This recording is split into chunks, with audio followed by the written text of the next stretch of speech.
라고 하는 의미가 있습니다. 하나님의 말씀을 기초로 음유를 넣어 고백한 것이 찬송가입니다. 찬송가는 성경이 가진 권위에는 미치지 못하지만 그래도 교회가 역사적으로 또한 전통적으로 동의하고 고백하는 내용으로 구성되어 있습니다. 우리 찬송가를 보면 특별히 장례식장에서 부르는 찬송가를 보면 요단강과 관련된 가사가 참 많이 있다는 것을 알게 됩니다.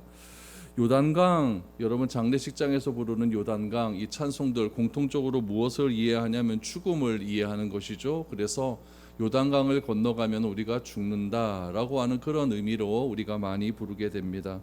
그래서 요단강 너머에는 어떤 세계가 펼쳐질 것을 기도하냐면은 찬란한 천국, 아름다운 낙원의 세계, 주님의 얼굴을 뵙고 면류관을 받아 누릴 수 있는 영원한 복락의 세계가 있다라는 것을 믿음으로 노래를 하고 있습니다. 그래서 우리가 며칠 후 요단강 건너 만난다라고 하는 것은 요단강 너머에는 찬란한 우리 하나님의 세계가 있다라는 것을 암시적으로 보여주고 있죠. 그러면 왜 요단강을 죽음으로 이해를 했을까요? 요단강을 죽음으로 이해한 그 이유는 과연 어디에 있을까요? 여기에 대한 보수적인 해석이 엘리야와 관련이 되어 있습니다. 우리 열왕기상 2장 11절 말씀을 보시면 두 사람이 길을 가며 말하더니 불수레와 불말들이 두 사람을 갈라놓고 엘리야가 회오리 바람으로 하늘로 올라가더라 라고 기록되어 있습니다. 열왕기하 2장은 우리 하나님께서 엘리야를 부르시는 장면이 소개되고 있습니다. 하나님은 엘리야를 길갈에서 베델로 부르셨고 베델에서 여리고로 또한 부르셨을 뿐만 아니라 여리고에서 요단강으로 불렀었습니다. 그러니까 길갈에서 요단강으로 부르셨다라는 것이죠. 길갈은 요단 건너편에 있는 땅이고 요단강으로 이렇게 부르시게 됩니다. 그리고 요단강 건너로 이끄신 하나님께서 그곳에서 엘리야를 부르죠. 오늘 2장 11절 말씀에도 보니까 두 사람이 길을 가며 라고 얘기를 하죠. 길을 가면서 말을 하다가 불수레와 불말이 두 사람을 갈랐다라고 말을 하죠. 그러놓고 엘리야가 회오리 바람으로 하늘로 올라가게 되었다라고 성경을 기록하고 있습니다. 그러니까 요단강에서 엘리야가 하늘로 올라가게 되었다라는 것이죠. 어떻게요? 요단강을 건너갔더니 회오리 바람이 부르게 되었고 그래서 하늘로 올라가게 되었다. 이 모든 것들을 누가 보았냐면은 엘리사가 목격을 하게 됩니다. 여기서부터 이 요단강이라고 하는 것은 이 죽음을 의미하고 이 요단강을 건너게 되면은 우리 찬란한 하나님 나라로 가게 된다라고 하는 것이 전통적인 해석입니다.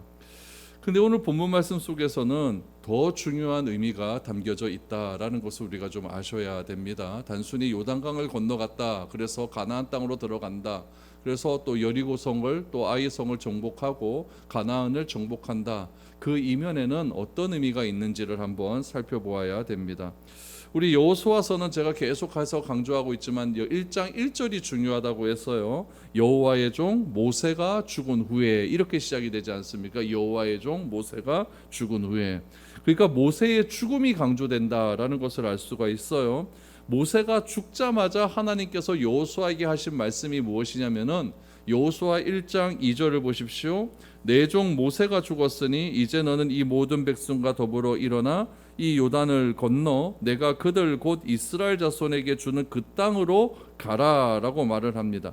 그러니까 여러분, 여기서 모세의 죽음과 요단강과의 관계가 나와요. 어떤 관계가 나오냐면은 모세의 죽음은 모세의 죽음이라고 하는 원인이 있고 그 원인의 결과가 무엇이냐? 요단강을 건넌다라는 것으로 나오게 되죠.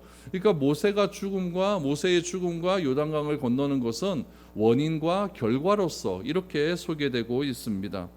그러니까 인간의 죽음, 모세가 죽었죠. 인간의 죽음, 모세가 죽고 난 이후에 요단강은요, 뗄 수가 없는 그런 관계가 있다라는 것을 알게 됩니다. 그럼 만약에 1장 2절을 반대로 생각해 볼까요? 모세가 죽지 않았다면 어떻게 되었을까요? 요단강을 건널 수 없었다라는 것으로 그렇게 봐도 별 무리는 없는 것입니다. 이처럼 요단강이라고 하는 것은 죽음을 의미하고 있어요. 그런데 이 죽음을 뜻하던 요단강을 바로 곁에 두고 있는 이스라엘 백성들이 어떤 상황에 처해 있느냐? 지금 요단강을 바로 앞에 둔 이스라엘은 어디에 있냐면 모압에 있습니다. 모압에 있는데 이 모압에서 이스라엘이 어떤 행동을 취하고 있느냐, 우리 민수기 22장 1절을 한번 보시기 바랍니다. 민수기 22장 1절에 보니까 이스라엘 자손이 또 길을 떠나 모압 평지에 진을 쳤더니 요단 건너편 곧 여리고 맞은편이더라 라고 나와요. 그러니까 요단강을 건너면 길갈이 있고 길갈 바로 앞에 여리고성이 있거든요. 그러니까 여기서도 보니까 요단 건너편 여리고 맞은편에 있다라는 것은 요단강 건너기 전에 여러분 여리고성이 보인다라는 것을 의미하고 있죠. 여기서 보니까 모압 평지에 진을 쳤다라고 나오는데 이 진을 치다라고 하는 말의 의미가 뭐냐면은 거류하다라는 거예요. 산다라는 뜻이죠. 거기서 산다. 그러니까 요 길을 떠나서 모압 평지에서 지금 살고 있다라는 이야기죠.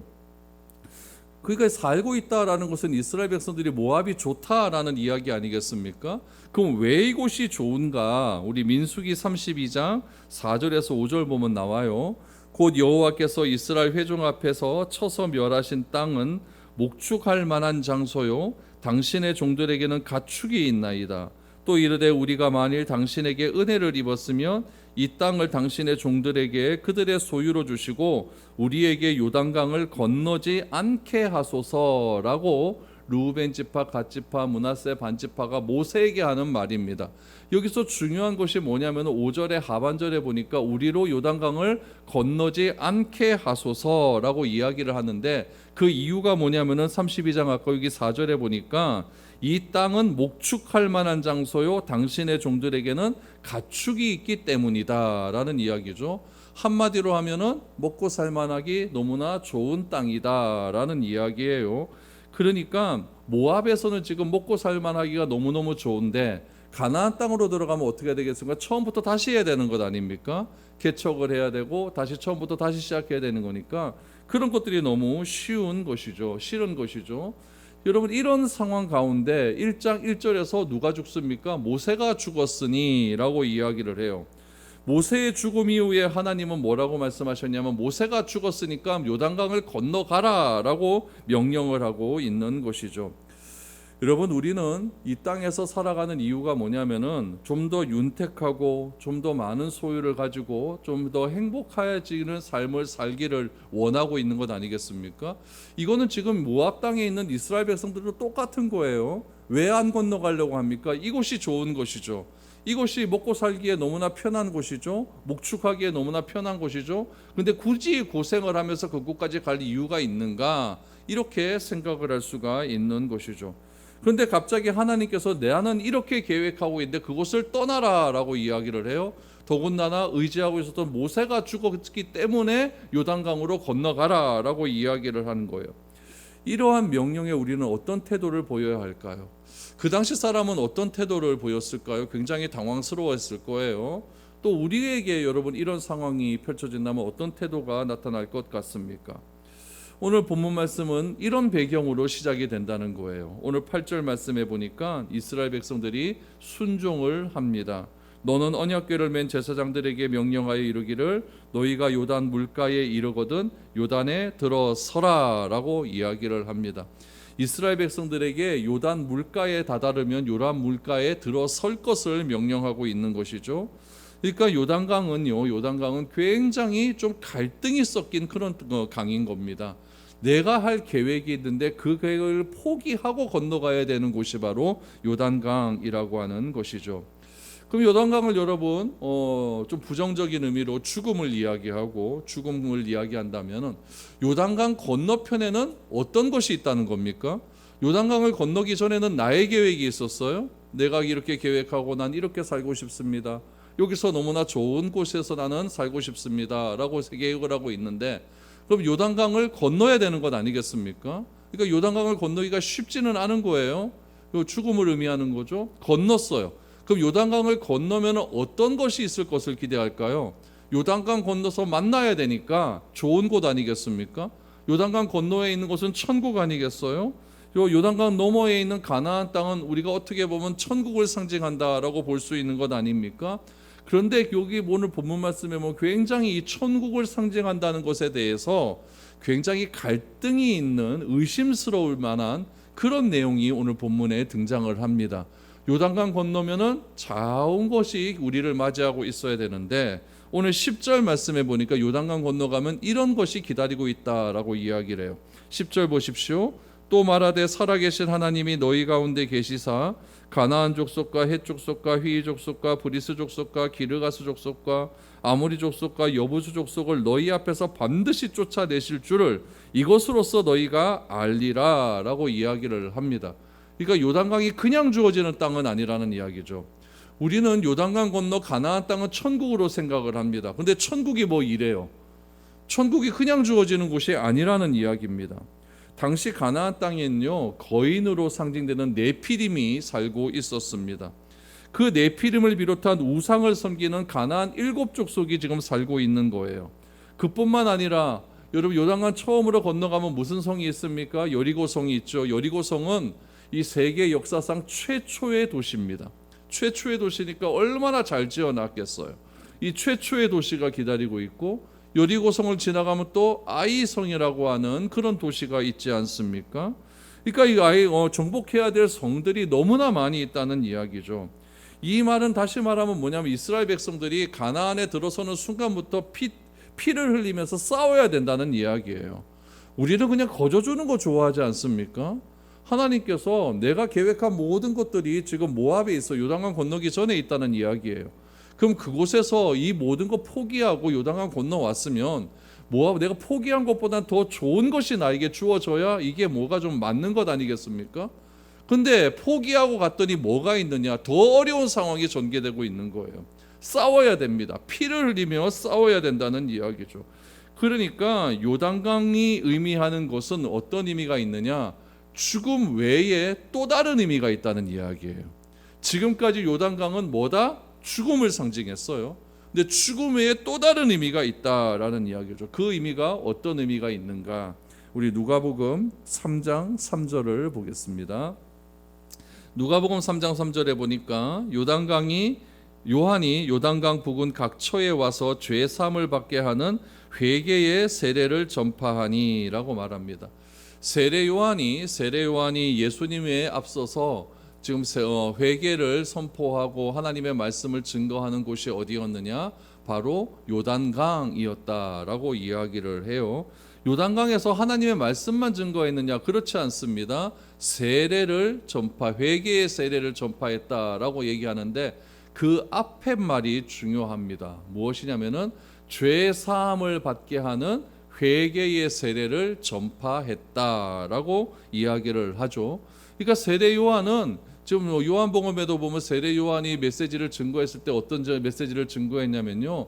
너희들 그 세리들이 있으면 세리들은 정한 세금 외에는 절대 다른 것들 줬지 말아라라고 이야기를 했고 군인들에게는 뭐라고 이야기했냐면 너희들이 가진 그 권력을 가지고 백성들을 향하여 힘들게 하지 말아라라고 이야기를 했다라는 이야기죠. 그러니까 이 세례 요한의 이 메시지는 그 당시에 기득권자들이 듣기에는 굉장히 불편한 메시지였습니다. 근데 그 메시지를 듣고 회개하는 사람들에게는 무엇이 있었느냐? 죄 사함의 회개 세례를 베풀어 주었다라고 이야기를 하는 것이죠. 그럼 왜 하필이면 요단강이겠습니까? 요단강은요, 여러분 제가 말씀을 드렸지만 평상시에는 물이 많은 곳이 아니에요. 물이 많은 곳이 아니고 그 당시의 세례다라고 하면은 우리가 요즘으로 하는 그런 세례가 아니라 침례였거든요. 그러니까 이 코가 물속까지 들어가야 된다는 이야기예요. 그러니까 요단강은요 물이 낮기 때문에 한 발목 어떨 때는 조금 무릎 이 정도까지밖에 되지 않기 때문에 이 완전히 엎드리기가 이제 쉽지가 않아요. 이렇게 회개의 세례를 증거할 것 같으면 어디가 훨씬 낫냐면요 갈릴리 호수가 훨씬 낫습니다. 거기는 굉장히 깊어요. 근데 갈릴리 호수가 아니라 여러분 요단강에서 지금 세례 요한은 회개의 세례를 지금 베풀었다라고 이야기를 해요. 왜 요단강이었을까요? 예수님도 세례 요한에게 세례를 받을 때 어디서 받았냐면 요단강에서 받았다라고 성경은 말을 하죠. 요단강에서 예수님께서 세례를 받았을 때 놀라운 일이 일어납니다. 하늘 문이 열려요. 하늘 문이 열리면서 하늘에서 성령이 비둘기같이 내려왔다라고 이야기를 하고요. 또한 하늘에서 메시지가 들렸는데 어떤 메시지가 들렸냐면요, 마태복음 3장 17절 말씀해 보니까 하늘로부터 소리가 있어 말씀하시되 이는 내 사랑하는 아들이요 내 기뻐하는 자라 하시니라 라고 말씀을 하고 있습니다. 그러니까 예수님께서 첫 번째 사역의 출발점이 어디다? 요단강이었다는 이야기예요. 요단강이 있고 예수님의 마지막 사역도 요단강과 굉장히 밀접한 관계가 있습니다. 예수님께서 주로 사역하시는 곳이 어디냐면 갈릴리 호수였어요. 갈릴리 지방은요, 이스라엘 북부 지방에 있습니다. 그럼 예수님께서 마지막으로 여러분 하신 일이 무엇이냐면은 갈릴리에서 사역하고 계시다가 예루살렘으로 들어오셔서 예루살렘에서 이제 마지막 유월절을 지키시고 십자가에서 못 박혀 죽는 것으로 마무리가 되지 않습니까? 그럼 북부 지방에서 남부 지방으로 내려 올라오실 때 어떻게 하시면 되느냐? 그냥 사마리아 땅 지나오시면 제일 편하다는 이야기예요. 근데 갈릴리 호수에부터 내려오는 그 물줄기가 저 밑에 남쪽으로 내려가면은 사해 바다가 되는 것이고, 갈릴리에서부터 사해 바다까지 내려오는 물줄기가 무슨 강이냐면 요단강이에요. 그러니까 요단강 상류에서 그러니까 이스라엘 북부 지방이죠. 거기서 굳이 예수님께서 이방인 땅으로 건너가십니다. 그러니까 요단강 이렇게 있고 요단강 이쪽이 갈릴리 지방이라고 한다면 이쪽에서 건너는 거예요. 그럼 이쪽 건너면은 모압 지방 아니겠습니까? 건너서 여기서 내려오세요. 모압 땅으로 내려오셔서 이스라엘 백성들이 가나안 땅으로 들어갈 때 그 똑같은 그 강으로 다시 건너가신 거예요. 그래서 예수님께서 여리고로 건너가셨다가 여리고에서 바디메오를 만나는 것 아니겠습니까? 그러니까 요단강을 몇 번 건너는 거예요? 북부 지방에서 한 번 걷고 상류에서 남쪽으로 내려왔다가 하류에서 또 한 번 건너는 거예요. 그럼 여러분 이건 돌아가는 길이거든요. 돌아가는 길이에요. 근데 예수님께서 공생의 사역의 첫 출발점이 요단강에서 시작하셨고 마지막 마무리하실 때 어디를 건너가십니까? 요단강을 건너가셔서 여리고를 지나서 어디로 올라가시냐면 예루살렘으로 올라가셔서 거기서 예수님께서 십자가에 죽으시는 장면이 나오게 되는 것이죠. 요한복음 10장 40절을 보세요. 다시 요단강 저편 요한이 처음으로 세례 베풀던 곳에 가사 거기 거하시니라고 했어요. 여기서 중요한 건 다시 요단강 저편이라는 얘기예요. 다시라고 하는 것은 요단강 한 번 더 건넜다는 이야기죠. 그러니까 여기 건너기 전에 어디서 건넌 겁니까? 갈릴리 북쪽 요단강 상류에서 건너가서 모압 쪽으로 내려오신 다음에 다시 요단강을 건너갔다라는 것을 알 수가 있는 것이죠. 그러니까 여러분 예수님께 마지막 사역도 처음과 마지막 사역도 무엇이다? 요단강과 관련이 되어 있다는 거예요. 구약 성경에서 요단강에 요단강과 굉장히 좀 밀접한 관계를 맺었던 한 사람이 등장을 합니다. 그 사람이 누구냐면 나아만 장군이에요. 나아만이 나병에 걸리지 않았습니까? 그래서 이스라엘 땅에 유명한 선지자가 있다라고 해서 엘리야 선지자를 찾아가게 됩니다. 그때 엘리야 선지자가 뭐라고 이야기했냐면은 요단강 가서 7번 씻으라라고 이야기를 해요. 그자 나아만이 막 화를 내기를 시작하죠. 그러면서 이렇게 이야기합니다. 열왕기하 5장 12절입니다. 다메섹강 아바나와 바르발은 이스라엘 모든 강물보다 낫지 아니하냐. 내가 거기서 몸을 씻으면 깨끗하게 되지 아니하랴 하고 몸을 돌려 분노하여 떠나니라고 이야기를 해요. 그러니까 요단강이 더 낫다는 이야기입니까? 지금 나아만 장군이 있는 지역에 아바나강과 바르발강이 훨씬 낫다는 이야기예요. 나아만 지역에 있는 그런 나아만이 살고 있는 다메섹의 강이 훨씬 더 좋다는 이야기 아닙니까? 근데 같이 갔던 부하들이 그러지 마세요라고 하면서 결국에는 요단강 가서 7번 죄를 목욕을 했더니 여러분 나병이 나았다라고 이야기를 해요. 여러분 여기서 공통점을 찾아야 됩니다. 세례 요한은 요단강에서 어떤 세례를 주겠죠? 죄 사함과 관련된 회개의 세례를 줍니다. 예수님의 사역의 첫 시작과 사역의 마지막이 요단강으로 시작해서 요단강으로 마무리됩니다. 예수님께서 이 땅에 오신 목적이 무엇입니까? 죄 사함을 위해서 오셨거든요. 이 나아만 장군도 무엇이냐? 이 나병이라고 하는 그 당시 사람들로 보면은 죄가 많이 있으면은 나병에 걸린다라고 생각을 하는 거예요. 근데 요단강에서 씻었더니 뭐가 났습니까? 나병이 깨끗하게 되었다라고 하는 것은 이 요단강은 죽음이라고 하는 강에 대한 그런 이미지도 있는 반면에 어떤 이미지도 있다? 죄 씻음의 강이다라고 하는 그런 이미지도 담겨져 있다라는 이야기죠. 그러니까 이 요단강은 죄 씻음의 이미지도 있는 그런 강이다라는 거죠. 여러분, 죽음, 죄 씻음 이 두 가지가 이야기돼요. 그러면 오늘 본문의 사건과 죄 씻음은 어떤 관계가 있는가? 이거를 좀 살펴보아야 됩니다. 여러분 11절 말씀을 보세요. 보라, 온 땅에 주의 언약궤가 너희 앞에서 요단을 건너가나니라고 이야기해요. 백성들보다 요단강을 먼저 건너간 사람들은 누구냐면은 언약궤를 맨 제사장들입니다. 그러니까 언약궤가 제일 먼저 요단강에 발을 담궜다라는 이야기죠. 언약궤는 뭡니까? 하나님의 말씀이에요. 말씀이에요. 그 말씀이 육신이 되어 오신 분이 누굽니까? 예수님이라는 이야기죠. 그러니까 언약궤가 요단강에 먼저 들어갔어요. 이건 뭐냐면은 요단강에는요, 주님이 우리들보다 먼저 들어가 계시는 곳이다라는 것을 알 수가 있는 것이죠. 보혈의 강물에 먼저 들어가신 예수님은요, 이 요단강가에서 우리에게 무엇을 요구하시냐면은 이 보혈의 강으로 들어올 것을 이야기하고 있습니다. 우리가 죽기 전에 죽음의 강 요단강을 건너기 전에 요단강에서 뭘 해야 된다는 얘기예요? 죄 씻음의 은혜를 받아야 된다라는 이야기죠.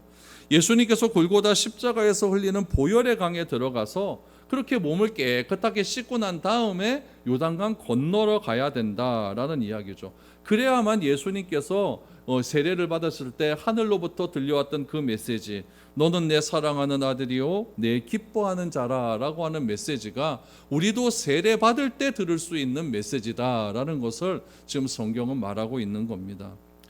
여러분, 왜 죄 씻음이 필요할까요? 지금 이스라엘이 머물고 있는 곳은 무슨 땅? 모압 땅이라는 이야기죠. 모압은 어떤 곳입니까? 음행과 우상의 숭배의 땅이고, 또 오늘 본문의 말씀을 그 배경을 보면 자기의 계획과 자기의 유익을 추구하는 그런 땅이었습니다.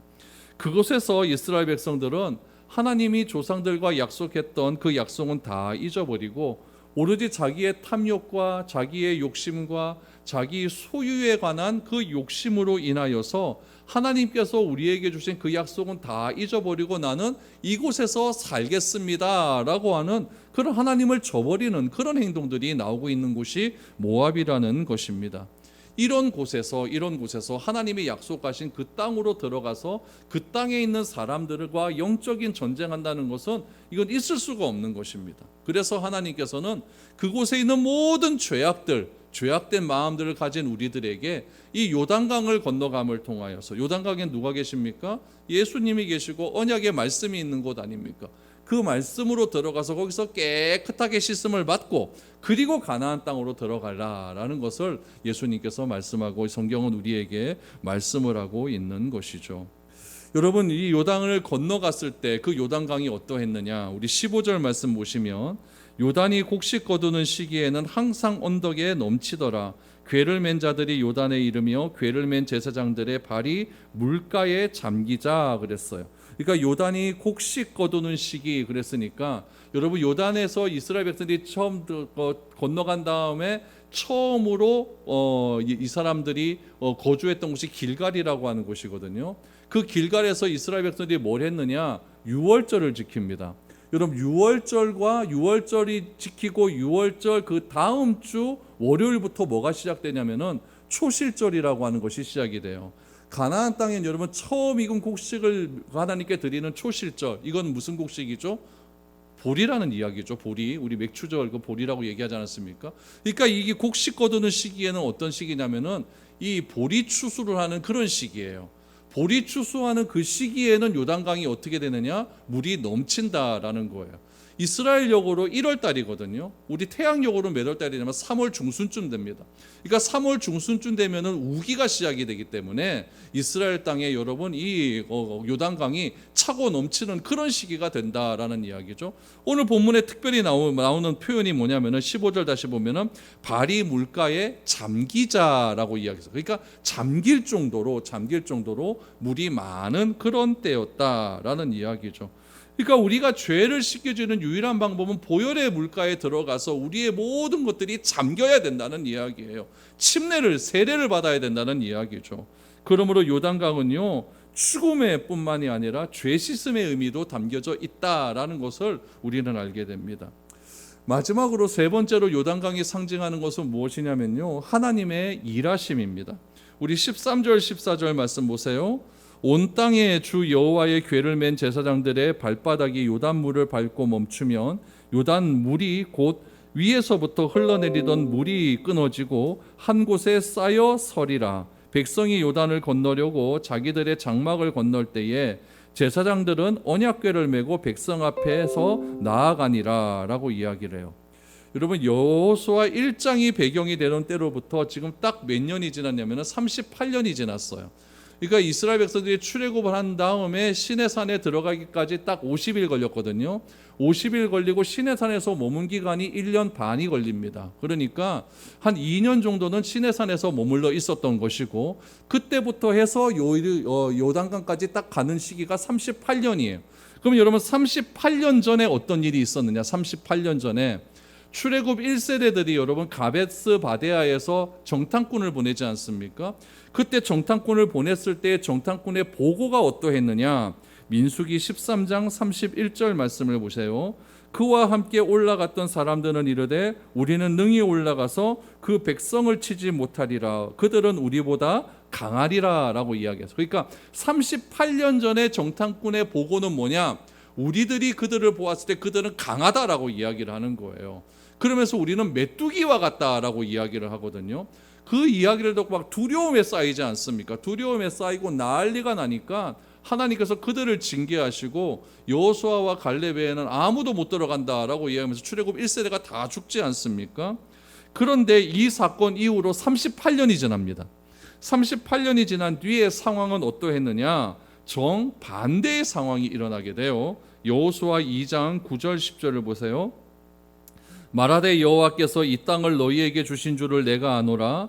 우리가 너희를 심히 두려워하고 이 땅 주민들이 다 너희 앞에서 간담이 녹나니 이는 너희가 애굽에서 나올 때에 여호와께서 너희 앞에서 홍해 물을 마르게 하신 일과 너희가 요단 저쪽에 있는 아모리 사람의 두 왕 시온과 옥에게 행한 일 곧 그들을 진멸시킨 일을 우리가 들었음이니라 라고 이야기. 이 얘기 누가 한 얘기면 라합이 한 얘기예요. 라합이 두 명의 정탐꾼에게 이야기한 얘기인데 이 말의 요지는 뭐냐면은 우리 여리고 성의 사람들이 두려워졌다라는 이야기예요.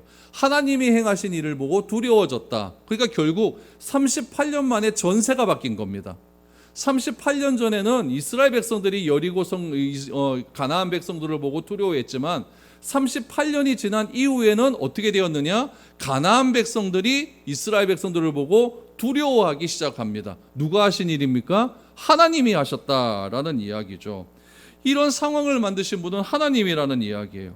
하나님께서 광야에서 이스라엘에게 행하신 일을 듣고 두려워 떨고 있는 상황을 만드신 분은 하나님이라는 이야기죠. 그런데 누구는 모르느냐? 누구만 모르느냐? 이스라엘 사람만 모른다는 이야기예요. 가나안 사람들은 다 아는데 이스라엘 사람만 이 이야기를 몰라요. 그래서 하나님은 말씀하는 거죠. 13절 말씀해 보니까 온 땅의 주 여호와의 궤를 맨 제사장들의 발바닥이 요단 물을 밟고 멈추면 요단물 곧 위에서부터 흘러내리던 물이 끊어지고 한 곳에 쌓여 서리라 라고 이야기를 합니다. 뭐가 중요한 겁니까? 내가 먼저 발바닥을 내딛는 것이 중요하다는 이야기. 지금 요단강에는 누가 들어갑니까? 제사장이 들어갔어요. 그럼 제사장이 들어가서 딱 서 있다는 이야기죠. 그럼 이스라엘 백성들도 지금 몇 미터? 900m 거리를 두고 좀 따라가는 것 아닙니까?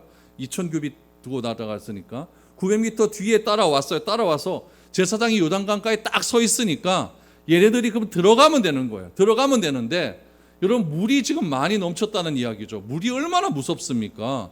이 물을 보고 두려워해서 넘어가지 못하는 사람들이 있다는 이야기예요. 그런 사람들은 아무런 능력이 없습니다. 그러나 하나님의 말씀을 믿고, 오늘 13절에 나오는 이 하나님의 말씀을 믿고 내 발이 먼저 요단강에 닿는 순간, 내가 먼저 발바닥을, 내 한 걸음을 요단강에 내딛는 순간 두 번째 걸음부터는 누가 하신다? 하나님이 하신다는 이야기예요. 그러니까 내가 지금까지 모압 땅에서 살아왔던 모든 것들이 있어요. 그거 여러분 버리고 건너가는 게 쉽지 않다는 이야기예요. 그러나 그런 것보다 하나님의 말씀이 더 귀하고 하나님의 약속이 더 중하고 하나님이 신실하신 그 하나님의 약속을 믿고 내가 한 걸음을 내딛는 그 순간부터 하나님은 그때부터 일하신다는 이야기죠. 그러니까 내가 결단해야 될 필요성이 있다라는 이야기죠. 여러분, 우리에게도 요단강은 있습니까? 없습니까? 있어요. 다윗에게 있어서 요단강은요, 골리앗이었습니다. 골리앗 앞에서 두려워 떨고 있는 이스라엘 백성들 앞에서 다윗이 한 발짝을 내딛자 여러분, 하나님께서 골리앗을 물리치신 것 아니겠습니까? 여러분, 모세는 어떻습니까? 모세에게 있어서 요단강은요, 바로 왕이었어요. 바로가 너무너무 두렵습니다. 그러나 하나님의 말씀에 순종해서 바로를 향하여 다리 한 걸음을 딱 한 걸음을 뛰자 하나님께서 그 모든 일들을 다 다음에 행하시는 것 아니겠습니까? 베드로는 어떻습니까? 풍랑이는 바다 위에서 벌벌 떨고 있을 때 예수님께서 저 위로부터 걸어오십니다. 예수님 바라보고 갈릴리 호수에 내 발을 내딛자 물 위로 걸어가는 그런 일들이 일어나는 것 아니겠습니까? 오늘 우리에게 요단강은 다 존재합니다. 두려움의 대상은 다 존재하죠. 여러분, 그러나 그 두려움, 죽음이라고 하는 그 두려움 앞에서 우리가 주님을 믿고 죄 씻음이라고 하는 놀라운 은혜를 경험했다고 한다면, 그래서 내가 구원을 받았다고 한다면 그것으로 끝나는 것이 아니라 내가 하나님의 말씀에 순종하는 마음으로, 결단하는 마음으로 한 걸음을 내디딜 때에 하나님께서는 더 많은 것으로 하나님의 계획을 일해 주신다라는 것을 오늘 말씀을 통해서 알게 됩니다. 그래서 오늘 본문 17절 말씀해 보니까 여호와의 언약궤를 맨 제사장들은 요단 가운데 마른 땅에 굳게 섰고, 그러니까 이스라엘 백성들이 다 건너가기 전까지 제사장들은 넘어가지 않은 겁니다. 굳게 섰고 모든 백성이 요단을 건너가기를 마칠 때까지 모든 이스라엘은 그 마른 땅으로 건너갔더라. 여러분, 이것이 능력이고 이것이 믿음입니다. 무엇을 보고 건너갑니까? 요단강 한가운데 있는 언약궤, 하나님의 말씀을 보고 건너가는 겁니다. 여러분, 우리가 걸어가는 모든 길에도 나의 갈 길을 인도하시는 그 하나님의 은혜를 바라보고 우리 앞에 있는 요단강을 믿음으로 건너갈 수 있는 저와 여러분들이 될 수 있기를 축복드립니다.